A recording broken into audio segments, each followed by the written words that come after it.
Hello friends, बरायबाय Bodo Job Info official YouTube channel big update लाबोफिनबाय बेनो जाबाय Assam Employment Exchange re-register compulsory खालामथारनांगोन जुदि नोंथाङा ADRE आव BTC आव आसाम पुलिसाव साख्रि लानोबा एबा आसामनि जायखि जाया साख्रिया compulsory नांथारगोन बे गैयाबा नोंथांमोना डकुमेन्ट्स भेरिफिकेशनाव गालांजोबगोन जुदि एग्जाम पास जाबाबो ओके स' बेनिफ्राय भाइभा टेस्टआव थांनो हानाय नङा एबा नोंथाङा साख्रियावनो थांनो हानाय नङा दा जों बेखौनो आपडेट लाबोफिनबाय मानोना अफिसियेल नटिस सफैबाय दा दहाय आं भिडिअ होनाय समावहाय सफैथ'वाखैमोन आंनि आखायाव स' बेखायनो होनो हायाखैमोन नाथाय दायो लेटेस्ट आपडेट लाबोफिनबाय जाहाथे नोंथांमोना जेबो टेनसनाव गोग्लैया दा मानोना टाइमा गाबोन लास्ट डेटमोन 15 आगस्टआ नाथाय बारायबाय ओके दा बेनि सायाव डिटेल्सखौ नायगोन एन्ड लोगोफोर जाय नोंथांमोना DTUनि आन्दार एप्लाइ खालामनो सानदों लिंकआ एक्टिभ जाबाय नोंथांमोना एप्लाइ खालामदो SI लेभेलाव जाहाथे नोंथांमोना एप्लाइ खालामनो हायो एबा इन्सपेक्टराव दा जोङो सेबा सिटआव फैनाय लोगो लोगो लगइन खालामनोबा मोनथामसिनाव क्लिक खालामदो बेनिफ्राय लगइन अपसन दङ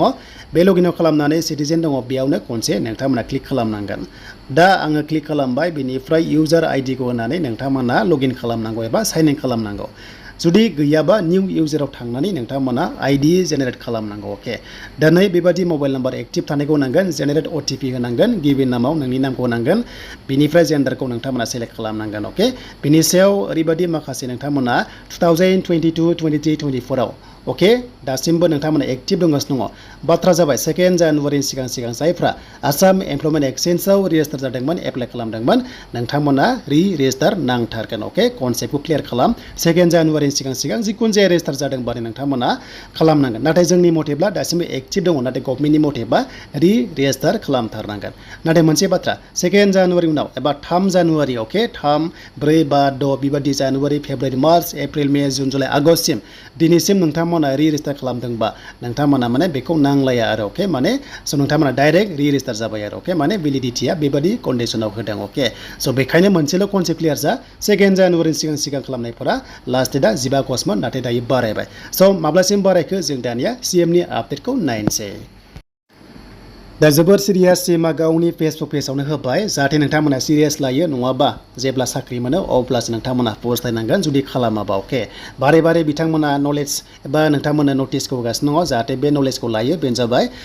लास्ट डेट बारायबाय 31 डिसेम्बरसिम खालामबाय सेबा सिटु पर्टेलाव नोंथांमोना रेजिस्टार खालामबाय थानो हासिगोन एबा क्वालिफिकेसन आपडेट खालामबाय थानो हासिगोन 31 डिसेम्बरसिम 2024 ओके स' बेखायनो रेजिस्टार नोंथांमोना खालामथारनांगोन जुदि खालामाबा नोंथांमोना इनभिलेट जागोन डकुमेन्ट्स भेरिफिकेशनावहाय गालांनोबो हागौ बेखौ होनखादों जेब्ला स' बेनिफ्राय बेखौ खालामबा मा मोजां चान्सनो बेनो जाबाय बेटार जब नोंथांमोना मोनगोन जे नोंनि प्रफाइलखौ नायनानै मोजां पस्टआव नोंथांमोना माने साख्रिखौ जागोन आरो खायसे हमना ला फार्स्ट जाबो मोजां पस्टआव मोना पस्ट थायो नालाय थिग नोंनि प्रफाइलखौ नायनानै मा खालामगोन बिथांमोना जे नोङो जेरावनाखि इलिजिबल प्रफाइला मोजां बेयाव नोंनो साख्रिखौहाय पस्टिं खालामगोन आरो अके स' बेखायनो रेजिस्टार खालामथारनांगोन दा जोंनि ओरैबादि कन्डिसन दङ खायफा साख्रि मावगासिनो दङ नाथाय गोदान साख्रि नागिरो अब्लाबो नोंथांमोना बेखौ खालामनांगोन अके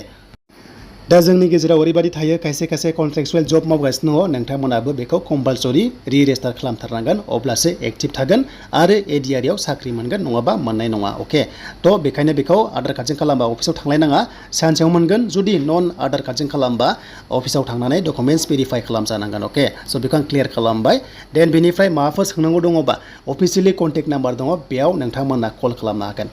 मोनसे इस्यु जानो हागौ जे थांनाय बाराव ADRE आव ग्रेड 4 एप्लाइ खालामदोंमोन बे समावहाय डिग्री पास जायाखैमोन मानोना जुलाइ नोंथांमोना बेयावसो रिजाल्ट मोननानै डिग्री पास जाबाय अके अब्ला नोंथांमोना मा खालामनांगोन नाथाय रेजिस्टारखौथ' खालामथारनांगोन अब्ला नोंथांमोना जुदि आपग्रेड खालामबा माबादि जागोन अब्ला नैबे कल नाम्बारा बेयाव सोंहरबानो गासैबो क्लियार जागोन नोंथांमोना अके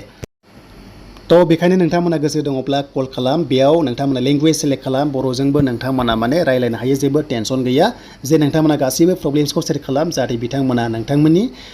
क्वेरिसखौ बिथांमोना एन्सारखौ होगोन दा बेनोमोन एमप्लयमेन्ट एक्सचेन्जनि लास्ट डेट बारायबा 31 डिसेम्बरसिम हरबाय जाहाथे नोंथांमोना थाबैनो खालामना लायो नङाबा पर्टेला गोबां सार्भार डाउन जानो हागौ बेखायनो थाबैनो खालामना ला